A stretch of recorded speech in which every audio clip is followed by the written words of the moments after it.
mwene data ukurikiranye Spirit and Truth Living, ndagusuhuza nkwifuriza ibihe byiza. Muvandimwe, ijambo ry'Imana muri Matayo 18:18 riratubwira ngo icyo tuzahambira mu isi no mu ijuru kizaba gihambiriwe, n'icyo tuzahambura mu isi no mu ijuru kizaba gihambuwe. Ese iri jambo mu by'ukuri abana b'Imana barikoresha uko bikwiye? Ubu butware twahawe na Kristo, abana b'Imana babukoresha uko bukwiye? Uyu munsi ufite ibibazo, ahari se ni ibibazo ufite mu muryango wawe, ni mu rushako se, ni mu kazi kawe se, cyangwa ni mu buzima bwawe bwa buri munsi?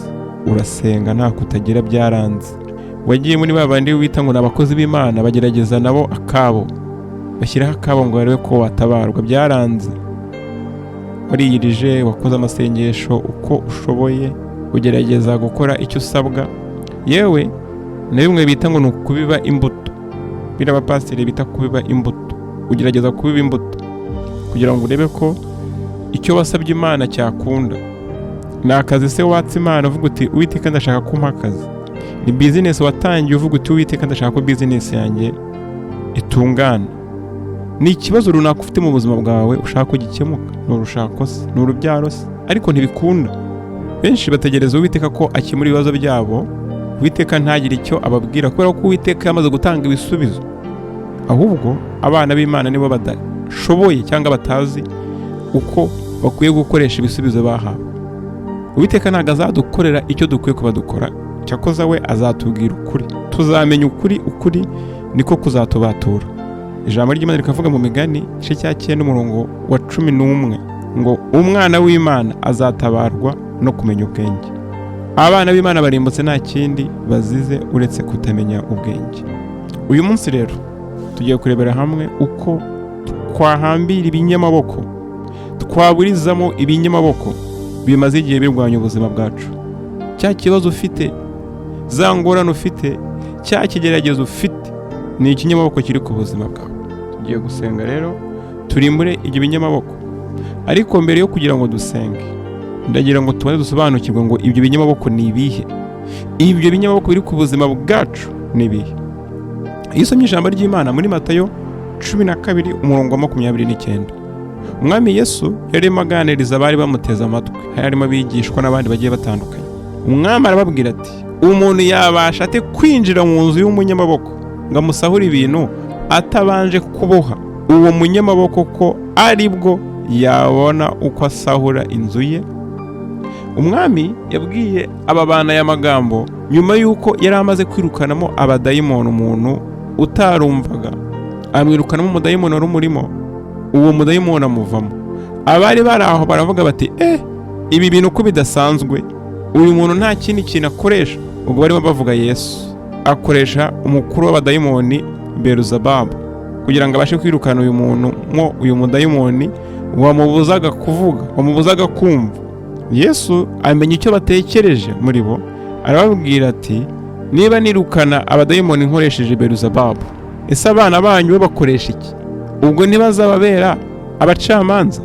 Arababwira ati, ariko niba nirukana dayimoni nkoresheje urutoki rw'Uwiteka, ubwami bw'Uwiteka bwabamanukiye. Ati kuko Satani ntashobora kwirukana undi Satani. Yesu rero yavugaga ukuri.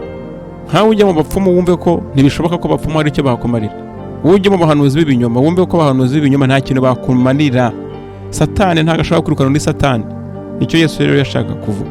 Ariko rero Yesu amaze kubabwira ibyo ngibyo rero nibwo yahise ababwira iby'uyu munyamaboko. Arababwira ati, umunyamaboko ari mu nzu yifunze afite ingabo yiteguye, biragoye ko wagenda ngo umusahure. Ahangaha rero Yesu iyo yavugaga inzu, yavugaga umubiri wawe, yavugaga umubiri w'umuntu. Uyu munyamaboko rero ni umukuru w'ingabo z'umwijima ziri muri wa muntu. Ni cya kintu gikuriye abadayimoni bari muri wa muntu, kibuza wa muntu gutabarwa. Ni cya kintu kiri mu buzima bwawe kikubuza ko urushako rwawe rugenda neza. Ni cya kintu kiri mu buzima bwawe kikubuza ko icyo ukora cyagenda. Icyo gitanga amategeko, nicyo gifite intwaro, nicyo giha abadayimoni intwaro, nicyo gikoresha abakwanga mu buzima bwa buri munsi. Mu kazi barakwanga, aho ugeze bakugendaho. Hari imbaraga z'umwijima ziri mu buzima bwawe zikoresha intwaro z'umwuka zishoboka n'izidashoboka kugira ngo ubuzima bwawe butagenda neza. Umwami rero ati, utabanje kuboha icyo kinyamaboko biragoye ko wakinjira muri iyo nzu, biragoye ko hari icyo wageraho mu buzima. Noneho aya magambo kuntu afite agaciro yanditswe na Mariko kandi ndetse na Luka nawe arayandika. Mariko yavuze ngo iki?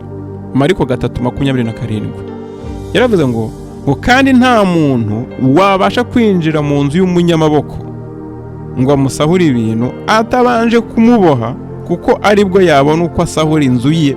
Ni ukuvuga ngo rero utabanje kuboha ikinyamaboko kiri ku buzima bwawe, utabanje kukizirika, biragoye yuko ya migambi cyakize ku buzima bwawe yo kukubuza kugira icyo ugeraho, yo kuzitira ubuzima bwawe, iyo migambi wayiburizamo biragoye.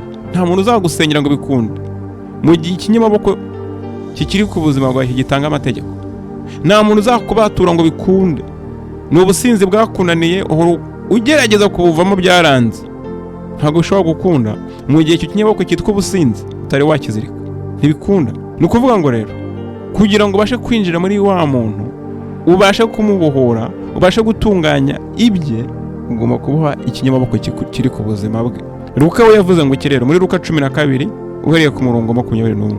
Luka we yabaye nk'urambura aravuga ngo umunyamaboko ufite intwaro iyo arinze urugo rwe, ibintu bye biba amahoro. Dayimoni ari ku buzima bwawe, dayimoni mukuru rwose, ingabo yazikize ku murongo, aravuga ati uyu nguyu ni uwanjye, ntaho azancikira. Ariko umurusha amaboko iyo amuteye akamunesha, izo ntwaro ze zose yari yizigiye arazimwambura, n'ibyo amunyaze akabigaba. Haleluya. Ni ukuvuga ngo rero umwami Yesu arusha ibinyamaboko imbaraga byose mu izina rya Yesu. Iyo usomye mu Bakolosayi igice cya 2, ijambo ry'Imana ritubwira ko Yesu ari hejuru y'ibinyamaboko byose, ari hejuru y'abatware bose, ari hejuru y'abayobozi bose, ari hejuru y'ibyiyita ibinyembaraga byose. Haleluya. Kugira ngo ubyumve neza, Yesu Kristo amaze kwirukana amadayimoni mu muntu, yabaye nk'ugira inama abigishwa n'abari bamukurikiye, arababwira ati rero mwabantu, iyo wirukanye dayimoni mu muntu arasohoka akagenda, ariko iyo agiye aragenda akajya ahantu humagaye, ahantu mu butayu, ahantu hatari ubuzima. Iyo ahageze rero arongera akivugisha muri we, akongera akibwira muri we, bivuze ngo dayimoni abasha gutekereza, abasha kugira ibyiyumviro muri we, ati hinga njye kureba inzu yanjye. Iyo rero ahindukiye akaza muri wa muntu agasanga koko inzu ikubuye, ibintu byose biri ku murongo, ubwo birumvikana ko kuri dayimoni inzu ni umubiri wa muntu. Wowe wibazaga ati kuki uyu muntu arimo ahuza ibijyanye n'inzu, agahuza n'ibinyamaboko n'abadayimoni n'ubuzima bwacu bwa buri munsi. Mu buryo bw'umwuka inzu yawe ni icumbi, ni nako n'ijambo ry'Imana rivuga. Ijambo ry'Imana rivuga ngo ntimuzi yuko imibiri yanyu ni insengero z'Uwiteka. Imibiri yacu ni insengero z'umwuka w'Uwiteka uri muri twe. Haleluya. Ariko niba umwuka w'Imana atari muri wowe, ubwo harimo undi mwuka nyine. Uyu muntu rero Yesu yakomeje avuga ati iyo dayimoni aje agasanga koko inzu isukuye iri aho ngaho, nta kintu kirimo, nta mwuka wera urimo, dayimoni ahita yirukanka agahamagara abadayimoni bene wabo 7 nabo babuze iyo batura, ati nimuze twabonye aho dutura, ya nzu rwose ni sawa. Akazana abadayimoni 7 bamurusha ubugome, none wa wundi uko yari ameze kare bikarushaho kuba bibi. Niyo mpamvu rero ushobora kuba uri umuntu umuvugabutumwa, ushobora kuba uri umupasiteri cyangwa n'undi mukozi w'Imana, ujye mwitonda kwirukanamo umuntu abadayimoni ukamwohereza akagenda amaramasa, uwo muteje akaga. Abakozi b'Imana benshi bazarimbuka kubera kwirukana abadayimoni mu bantu bakabihorera. Umuntu akagenda ntiyihane, akagenda ntakorera Imana, akagenda ntiyakira UmwukaWera. Wa muntu abadayimoni barushije kuba babi abo bamwirukanyemo, baraza bakamwangiriza ubuzima.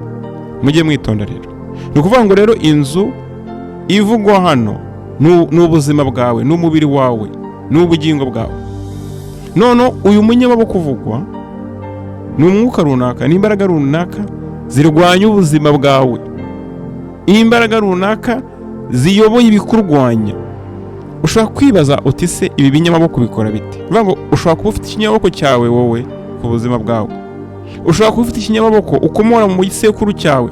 Ikibazo ufite n'abavandimwe bawe bakaba barakigize, n'imiryango yawe ikaba yarakigize. Ndaguha urugero, ushobora kuba ufite ikibazo wenda cy'umujinya w'uburakari.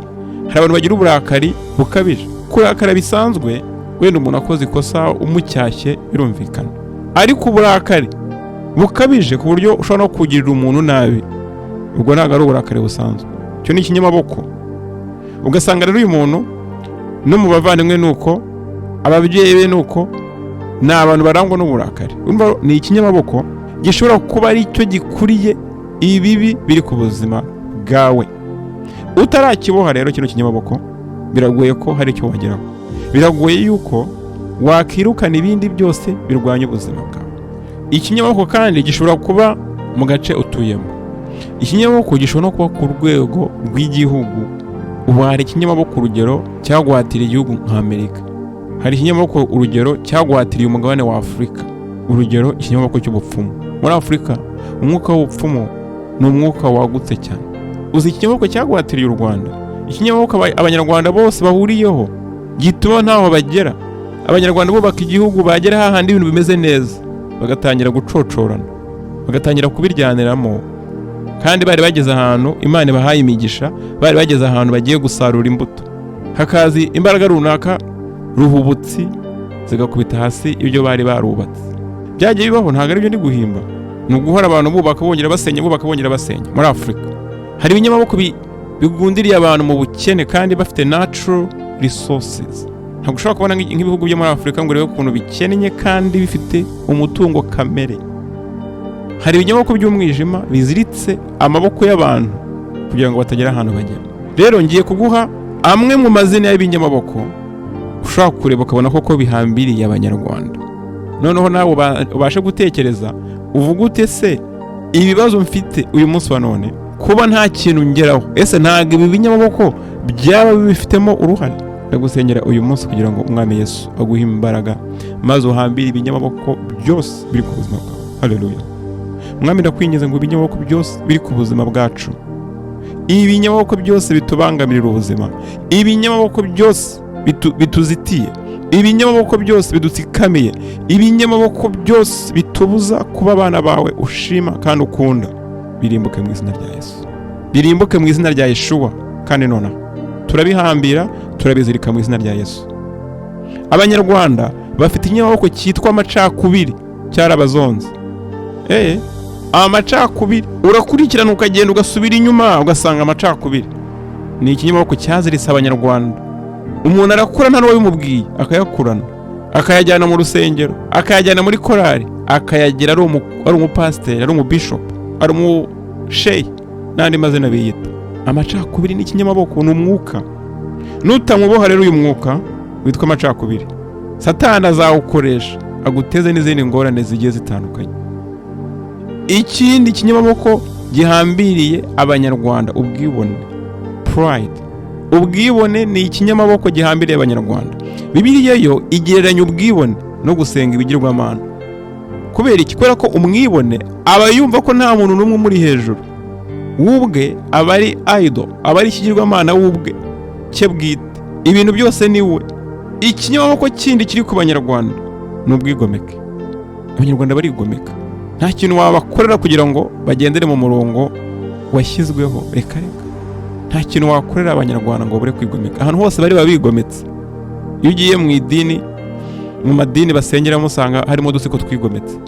Yewe no mu makipe abangaba bakina iby'imipira n'ibindi, habarimo abantu ngo bari mu ishyamba, habarimo abigomeke.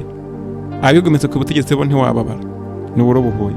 Ubwigomeke, rebellion, ni ingaruka z'umwuka w'ubupfumu, naho turawugeraho.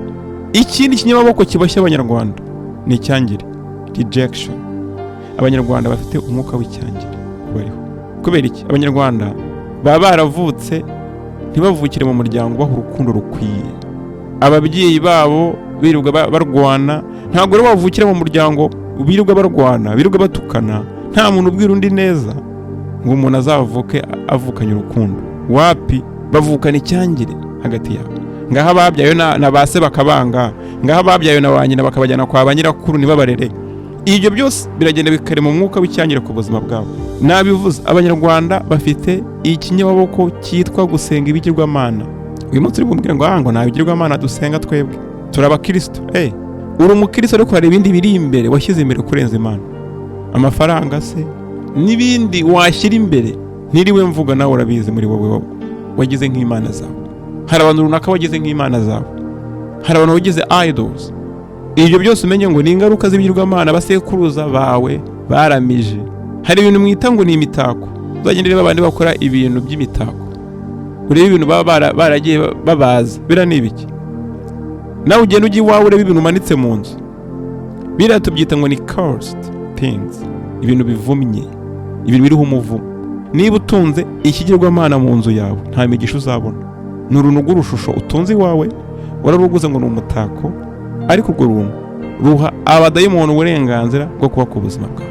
Urebe ibintu wambaye, harimo bambaye amahembe ngo ni amaherena, harimo bambaye ibintu batazi. Ibyo byose ni ingaruka z'ubupfumu. Satani rero we biramunezeze iyo abantu baboshywe bene ako kageni. Iyi kinyamaboko kiziritse Abanyarwanda ishyari ni ikinyamaboko kibaziritse. Benshi baratsikamiye kubera umwuka w'ishyari ku buzima bwabo. Umwuka utsikamiye Abanyarwanda, umwuka wo kutababarira. Wenda hari ibibi byakubayeho, hari ibyago byakugwiririye, ariko Satani azakoresha umwuka wo kutababarira kugira ngo agumye gutsikamiye. Kubabarira ni mu nyungu zawe, ntabwo biri mu nyungu z'ubabariye. Niba utarubizi rwose, wowe usabwa kubabarira wakugiriye nabi, ni umugabo wawe waguciye inyuma se, ni umuntu runaka waguhemukiye. Kubabarira biri mu nyungu zawe first, mbere ya byose biri mu nyungu zawe, kuko nutababarira uzarimbuka. Ntubwize ukuri, kuko ijambo ry'Imana rivuga ngo utababarira nawe ntazababarirwa. Nta kintu umuntu yagukorera cyaruta ibyo wakoreye Imana bibi. Wacumuye ku Mana kenshi, Imana irakubabarira. Wowe nicyo cyatuma utababarira umuntu. Hari ikintu inyoko umuntu itakoreye Yesu ko yatubabariye se, akadusabira imigisha ahubwo. Niba ari ugukubitwa yarakubiswe, niba ari ukuvumwa yaravumwe, niba ari ukwicwa yarishwe, noneho yicwa urupfu rubi. Noneho we yishwe ari n'inzira akarengana, ari umwere, ari umukiranutsi imbere n'inyuma. Kuva isi yaremwa nta wundi muntu wabaye ku isi ari umwere, ari umukiranutsi. Na Enoki ntabwo yari umukiranutsi. Njye ntabwo mbyizera ko Enoki yari umukiranutsi nka Kristo. Yari umukiranutsi ku rwego rw'inyoko muntu nyine. Ariko uri muri ihombya. Uyu munsi ubuzima bwawe buri mu kaga. Uyu munsi ubukene niwo mugabane wawe. Kubera iki? Kubera ko wanze kubabarira, dayimoni w'ubukene aza ku buzima bwawe. Iki kinyamaboko cyitwa kutababarira ugomba kugihambira mu izina rya Yesu. Ugomba kugihambira. Witegereza ngo hazagereza kukwigisha kubabarira. Oya. Kubabarira biri mu nyungu zawe muvandimwe, mu izina rya Yesu. Umwuka w'ubusambanyi ni ikinyamaboko kiziritse benshi, urubyiruko benshi. Igeno ryabo ryararangiye, benshi igeno ryabo ryagiyeho akadomo kubera umwuka wo gusambana. Ikinyamaboko cy'ubusinzi gihambiriye benshi. Ikinyamaboko kindi gihambiriye abantu ubusharire, umutima mubi. Hano hose uragenda ugasanga abantu ni abanyamushiha, abantu bakuriye mu miryango, ababyeyi ni abanyamushiha. Umuntu aravuga nawe nta n'ikintu bamugize. Umushiha ni ikinyamaboko kikuziritse. Utaragihambira biragoye ko uzagira ku migisha Imana yaguteguriye. Ikinyamaboko kindi kiziritse abantu ubuyobe bw'amadini. Idini riraziritse we, idini riraziritse. Bari mu buzima bubi, ibyo barimo ntibikunda, ntibibakundira. Urebye umurongo w'ibyo bakubwira bagenderaho ni byiza, ariko se babasha kubyubahiriza? Rikada. Kubera iki? Ikinyamaboko cyitwa idini kirabahambiriye, kibabujije kwakira Kristo, ku buryo banareba bene wabo basangiye amaraso, kuko badasangiye idini bakababona nk'abanzi. Uwo ni umudayimoni inshuti yanjye, ndamwirukana ku buzima bwawe mu izina rya Yesu. Ikinyamaboko gikuru kiziritse Abanyarwanda n'umwuka w'ubupfumu. Umwuka w'ubupfumu ni icyago cyaguriye u Rwanda. Abantu nibadahaguruka ngo barwanye umwuka w'ubupfumu, generasiyo zirarangiye. Umwuka w'ubupfumu ahantu bera mubi noneho ntabwo uri mu bapfumu abangaba bo muri za shrines, abangaba bapfumura. Waragiye noneho ujyana mu mihanda, urabura n'umuntu akaguhanurira. Ntabwo aguhanuriye akoresheje umwuka wera, kuko ntawe atunze. Arakoresha umwuka wisanisha, familiar spirit. Abadayimoni bo mu bisekuru bye bagakominikana n'abadayimoni bo mu bisekuru byawe, bakamuha amakuru y'ubuzima bwawe. Uti noneho ndahanuriwe. Umuntu ajya gusenga aricyo kimujyanye. Ubu bupfumu bwageze mu madini, yajyayo batamuhanurira akava yatishimye. Ubupfumu murebe kuri za social media, ni ukwirirwa bahanura ati bizagenda uko, bizagenda uko, bizagenda uko, bizagenda uko. Abanyarwanda bamaze imyaka 30 bategereje ibintu by'umupfumu ngo witwa Magayane. Nta kindi bareba n'ibyo gusa. Birababaje, birababaje, birababaje. Ahantu ugiye ukabona ikiganiro kivuga ibintu by'ubuhanuzi, kivuga ibintu by'ubupfumu, usanga views ni nyinshi cyane, abantu barabireba bitabiriye. Ariko ahantu bavuga Imana, uburyo Kristo ari urukundo, uburyo Kristo yatubatuye, ninde se ubireba? Nta ubyitaho. Ariko uvuga ubupfumu, bose barabireba bashishikaye. Ariko narimbura mu izina rya Yesu ibinyamaboko byose biri ku buzima bwacu. Haleluya, haleluya. Utaraboha ibinyamaboko biri ku buzima bwawe, biragoye ko ubuzima bwawe uzabwinjiramo ngo ububohore. Nawe uri gusengera abana bawe, mufasha wawe cyangwa iki, ugomba kubanza ukaboha ikinyamaboko kiri ku buzima bwe. Nawe ushaka gusengera Abanyarwanda, ugomba kubanza ukaboha ibinyamaboko biri ku Banyarwanda. Haleluya. Uwiteka mu izina rya Yesu, turaboha ibinyamaboko byose biri ku buzima bwacu. Turaboha ibinyamaboko byose byahagurukiye kurwanya ubuzima bwacu mu izina rya Yesu. Uwiteka mu izina rya Yesu, turakwinginze ngo imbaraga z'Umwuka Wera zibane natwe kandi zitwongere imbaraga n'ubushobozi bwo kurimbura imyuka yose y'ibinyamaboko iri ku buzima bwacu mu izina rya Yesu. Turahambira ibinyamaboko byose by'umwijima biri ku buzima bwacu. Haleluya, haleluya. Uwiteka mu izina rya Yesu, tuje twishijije bugufi imbere yawe, tuje duciye bugufi imbere y'ubwiza bwawe. Haleluya. Kandi twiringiriye mu mbaraga z'amaraso y'igiciro cyinshi y'Umwami Yesu Kristo. Ijambo ry'Imana riramubwira ngo ubatuwe na Kristo aba batuwe by'ukuri, ubatuwe n'amaraso ya Yesu Kristo aba batuwe by'ukuri mu izina rya Yesu. Haleluya, haleluya. Yeshua, duhagurukiye gukoresha no kwizerera mu butware waduhaye ngo icyo tuzahambira mu isi no mu ijuru kizaba gihambiriwe, n'icyo tuzahambura mu isi no mu ijuru kizaba gihambuwe. Haleluya. Mu izina rya Yesu duhagurukiye kurimbura, duhagurukiye kurimbura, duhagurukiye guhambira, duhagurukiye kuboha mu izina rya Yesu ibinyamaboko by'umwijima byose biri ku buzima bwacu. Haleluya. Ikinyamaboko cyitwa icyangire turagihambira mu izina rya Yesu. Haleluya. Ikinyamaboko cyitwa icyangire rimbuka va ku buzima bw'abana b'Imana. Umugabane wacu ntago ari ukwangwa, umugabane wacu ntago ari icyangire, turaguhambiriye mu izina rya Yesu. Ikinyamaboko cyitwa Antichrist, turaguhambira mu izina rya Yesu, turaguhambira mu izina ry'Umwami Yesu Kristo Yeshua. Ikinyamaboko kiyobya amadini y'ibinyoma, amadini y'umwijima n'ubundi buyobe buri ku bana b'Imana, ubuyobe bwose buri ku Banyarwanda, icyo kinyamaboko turakiboha mu izina rya Yesu. Va ku buzima bwacu, va ku mibereho yacu mu izina rya Yesu. Ikinyamaboko gifata bugwate, umwuka wo gufata bugwate abana b'Imana, umwuka w'ububi ufasha abana b'Imana bugwate, turakuboha mu izina ry'Umwami Yesu. Rimbuka nonaha, rimbuka nonaha, va ku buzima bwacu mu izina rya Yesu. Ikinyamaboko cy'urupfu, ikinyamaboko gishaka gukenyura abana b'Imana, rimbuka nonaha, rimbuka mu izina rya Yesu. Turarimbuye ikinyamaboko cy'umwijima cy'ubupfumu, ikinyamaboko cy'umwijima cy'uburaguzi, turakirimbura mu izina rya Yesu. Abantu bagomba kuba maso, abantu bagomba kuba maso. Ubupfumu buri kuri za radio na za TV. Hari ibintu byaje ngo bya horoscope, abantu babwira abantu ngo wowe wavutse mu kwezi uku n'uku bimeze uko, wowe wavutse mu gihe iki n'iki bimeze uko, wowe witwa gutya. Iyo bakubwiye ngo abantu tuvuge bitwa izina iri n'iri, imico yabo niyi, ubwo wabagendera ku bantu bapfuye uko bitwaye. Iyo ibyo bintu rero ubyizereramo, abo badayimoni b'abo bantu, iyo myuka yisanisha abo bantu, iraza ikajya mu buzima bwawe nawe ikakumvisha nyine ko ugomba kuba nkabo. Niba umuntu mwiteranwa yarabaye umusinzi ukaba ubyizereramo, uzaba umusinzi nyine. Nuko bimeze. Muzamenya ukuri, ukuri niko kuzababatura. Turirukana rero umwuka w'ubupfumu mu buzima bwacu mu izina rya Yesu. Turahambira ikinyamaboko cy'ubupfumu, ikinyamaboko cy'ubupfumu rimbuka, rimbuka nonaha mu izina ry'Umwami Yesu. Imyuka yisanisha, ikinyamaboko kisanisha, ikinyamaboko gikurikirana ubuzima bw'umuryango, rimbuka nonaha, rimbuka nonaha Satani mu izina rya Yesu. Break, break, break, break, even right now. Rimbuka.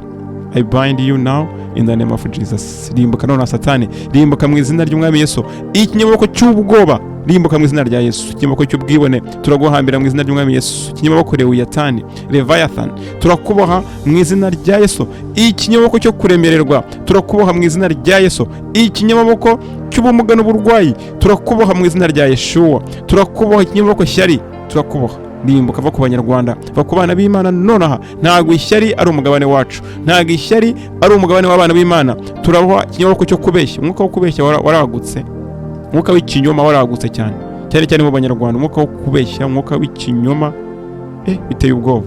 Turaboha rero ikinyamaboko cyo kubeshya mu izina ry'Umwami Yesu. Ikinyamaboko cy'ubusambanyi turakiboha mu izina ry'Umwami Yesu. Ikinyamaboko gishora abantu mu busambanyi turakiboha mu izina ry'Umwami Yesu. Ibi binyamaboko byose turabicyaha, ibi binyamaboko turabizirika mu izina rya Yesu. Ikinyamaboko cy'amacakubiri, amacakubiri yagose Abanyarwanda, amacakubiri yagose abana b'Imana, abantu bagira amacakubiri bakayagira no mu madini. Mu madini abantu bagira amacakubiri bakayagira no mu nsengero. Abantu bagira amacakubiri bakayagira no mu miryango. Turaboha ibintu binyamaboko mu izina rya Yesu. Turabiboha, turabizirika. Ntabwo umugabane wacu ari amacakubiri, ntabwo umugabane wacu ari inzangano. Ikinyaboko cy'inzangano, urwango rumeze nabi. We wanga abagenzi bawe kumarira iki? Ijambo ry'Imana bavuga ngo udakunda ntazi Imana. Cyakoze bashobora kuba Imana baba bavuga bazi ari Baal. Cyakoze ryango cyangwa ashobora kuba yari afite urwango. Akarebe bakurikije. Ariko twitandukanyije n'izo mana z'umwijima mu izina ry'Umwami Yesu. Ikinyaboko rwango, ikinyaboko cy'urwango turagihambira, turakirimbura mu izina rya Yesu. Umwami Yesu Kristo ni urukundo. Turakira urukundo ku buzima bwacu mu izina rya Yesu. Ibi binyamaboko byose turabirandurana n'imizi. Ibi binyamaboko byose turabirandurana n'imizi, turabirandurana n'ibikorwa byabyo byose, n'imbuto zabyo zose, n'imirizo yabyo yose mu izina rya Yesu. Ibi binyamaboko turabirimburana n'imyuka bikorana, turabirimburana n'ibyo byubatse ku buzima bwacu byose, turabyirukana mu mubiri wacu, turabyirukana mu miryango yacu, turabyirukana mu buzima bwacu mu izina rya Yesu. Wowe unkurikiranye wature uvuga uti ibinyamaboko byose biri ku buzima bwanjye ndabihambiriye. Ibinyamaboko byose bingwanya ndabihambiriye mu izina rya Yesu. Ndahambira ibinyamaboko byose byabangamiye ubuzima bwanjye. Ndahambira ibinyamaboko byose byazitiye ubuzima bwanjye. Ndahambira ibinyamaboko byose byabangamiye ubuzima bwanjye mu izina rya Yesu. Haleluya, haleluya. Ndahambira ibinyamaboko byose mu izina rya Yesu. Ibinyamaboko byose by'umwijima biri ku buzima bwanjye ndabihambira. Ikinyamaboko ubwibone ndagihambira mu izina ry'Umwami Yesu. Ikinyamaboko kwigomeka ndagihambira mu izina rya Yesu. Ikinyamaboko icyangire ndagihambira mu izina rya Yesu. Ikinyamaboko cyo gusenga ibigirwamana no kwizerera mu bigirwamana ndagihambira mu izina rya Yesu. Ikinyamaboko ishyari ndagihambira mu izina rya Yesu. Ikinyamaboko kutababarira ndagihambira mu izina rya Yesu. Ikinyamaboko cy'ubusambanyi ndagihambira mu izina rya Yesu. Rimbuka mu izina rya Yesu. Break even right now in the name of Jesus. Ikinyamaboko cy'ubusinzi ndagihambira mu izina rya Yesu. Ikinyamaboko cyo kugendera mu mihango y'idini ndagihambira mu izina rya Yesu. Ndayatura ko Kristo ari we mwami wanjye. Iyi mihango y'idini nitandukanyije nayo mu izina rya Yesu. Ikinyamaboko cy'ubupfumu ndagihambira, ndagishwiragiza mu izina rya Yesu. Ikinyamaboko cy'ubusharire, umujinya, uburakari, umutima mubi ndakirukana mu izina rya Yesu. Haleluya, haleluya. Muvandimwe rero, iyo dayimoni avuye mu muntu warangiza ukigumiraho, inzu ikaguma yera nta kirimo, ikaguma ikubuye nta kirimo, mu yandi magambo UmwukaWera atari muri wowe nta cyo bukoze. N'ubundi dayimoni aragaruka, akagarukana ahubwo ubugome bukabije. Niyo mpamvu rero ugomba gusimbuza aho umwuka wa mubi wari uri, kwasimbuza umwuka mwiza ku buzima bwawe mu izina ry'Umwami Yesu Kristo Yeshua. Hari imbuto rero z'umwuka ugomba kuzatura ku buzima bwawe. Haleluya. Hari imbaraga z'UmwukaWera ugomba kuzatura zikaba ku buzima bwawe mu izina rya Yesu. Haleluya, haleluya. Mu izina ry'Umwami Yesu Kristo Yeshua. Data, turakwingiza ngo ubuzima bwacu ubwuzuze UmwukaWera. Turakwingiza ngo ubuzima bwacu ubwuzuze imbuto z'UmwukaWera. Harimo urukundo, harimo ibyishimo, harimo amahoro, harimo ubugwaneza, harimo imirimo myiza, harimo kwizera, harimo no kwirinda mu izina rya Yesu. Haleluya, haleluya. Kandi turakwingize mwami mwiza ngo utwejeshe ubwiza bwawe, utwejeshe ubwiza bwawe mu izina rya Yesu. Uwiteka turakwingize ngo uduhe umwuka uduhindura abana b'Imana. Uyu mwuka usimburaho icyangire cyari kiri. Haleluya, mu izina rya Yesu. Uduhe umwuka w'ukuri ku buzima bwacu. Uyu mwuka w'ukuri usimbura umwuka w'ibinyoma, usimbura umwuka w'ubupfumu, usimbura imyuka yisanisha. Haleluya, mu izina rya Yesu. Kandi turakwingiza ngo uduhe umwuka wo kuzuka, uduhe umwuka w'ubuzima busagutse mu izina rya Yesu. Satani nta kindi kimugenza, agendwa no kwica, agendwa no kwiba, kandi agendwa no gusenya. Ariko Umwami Yesu icyamuzanye ni ukugira ngo tubone ubugingo kandi tububone busendereye. Ndakwaturaho umwuka w'ubugingo mu izina rya Yesu. Ndakwaturaho umwuka w'ubuzima mu izina rya Yesu. Ubuzima busendereye, gukenyuka ntabwo ari umugabane wacu. Haleluya. Kandi ndakwaturaho impano z'umwuka mu izina rya Yesu. Haleluya. Amaraso ya Yesu Kristo abari yatweza, abari yadutunganya mu izina rya Yesu. Turarimbura imirimo yose ya kamere, turarimbura imirimo yose y'umwijima ku buzima bwacu mu izina rya Yesu. Haleluya, haleluya. Turatura ko imbaraga z'umwijima zirimbutse, turatura ko imbaraga zanduye zirimbutse, turatura ko amaraso ya Yesu Kristo arimbuye imivumo yose ya karande iri ku buzima bwacu. Haleluya. Ibinyamaboko byose birarimbuwe, ibinyamaboko byose birarimbuwe, bivuye ku buzima bwacu, birashwiragiye, birimbutse mu izina rya Yesu. Haleluya. Muvandimwe rero, atura ko ibinyamaboko birimbutse ku buzima bwawe ndakwaturaho ko ibinyamaboko birimbutse ku buzima bwawe. Ibinyamaboko byose byari bifashe igihugu cy'u Rwanda ndatura ko birimbutse. Haleluya, haleluya. Abanyarwanda barabohowe mu izina ry'Umwami Yesu. Haleluya. Umwuka w'amacakubiri uvuye ku Banyarwanda mu izina rya Yesu. Umwuka w'ubwibone uvuye ku Banyarwanda. Umwuka w'ubwigomeke uvuye ku Banyarwanda. Umwuka w'icyangire uvuye ku Banyarwanda. Gusenga ibigirwamana bivuye ku Banyarwanda mu izina rya Yesu. Umwuka w'ishyari, igomwa bivuye ku Banyarwanda. Umwuka wo kwikunda uvuye ku Banyarwanda mu izina rya Yesu. Kutababarira bivuye ku Banyarwanda mu izina rya Yesu. Umwuka w'ubusambanyi uvuye ku Banyarwanda. Umwuka w'ubusinzi tubirukanye ku Banyarwanda mu izina rya Yesu. Ntabwo umugabane wacu ari ubusinzi, ntabwo umwuka wera yaba mu muntu w'umusinzi. Twirukanye rero umwuka w'ubusinzi mu izina rya Yesu. Mihango y'idini, umwuka wa mihango y'idini turawirukanye mu izina rya Yesu. Umwuka w'ubuyobe turawirukanye. Umwuka w'ubupfumu turawuhambirije, n'ukuri imishwaro usubira ikuzimu mu izina rya Yesu. Ubusharire, urwango, uburakari, umutima mubi tubyirukanye mu Banyarwanda. Ndatura ko tubohowe, ndatura ko tubohowe mu izina rya Yesu. Umugabane wacu n'urukundo, umugabane wacu n'amahoro, umugabane wacu no kubana amahoro, umugabane wacu n'ubugwaneza, umugabane wacu n'umutima mwiza, umugabane wacu no kwirinda mu izina rya Yesu. Haleluya. Cyoyo n'ikibi cy'Uwiteka turakwishimiye Mwami mwiza, turakunezerewe Mwami mwiza. Turatura ko tubohowe, ubohowe na Kristo ababohowe by'ukuri. Ntabwo kubatuka ari umurimo w'umunsi umwe, ntabwo kubatuka ari umurimo w'akanya gato, ahubwo ni process ugomba gushyiramo umuhate. Ijambo ry'Imana riravuga ngo murwanye Satani n'abazabahunga. Ni ukumurwanya nyine. Bamwe bagushuka ngo barakubatura by'ijoro rimwe, ni abanyabinyoma bariya.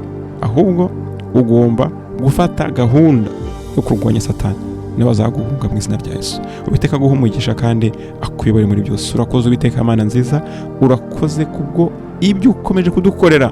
Turatura ko Nyagasani tubatuwe nawe, tugusige twizeye duhimbaza tunezerewe izina rya Yesu Kristo umwami wacu. Amen.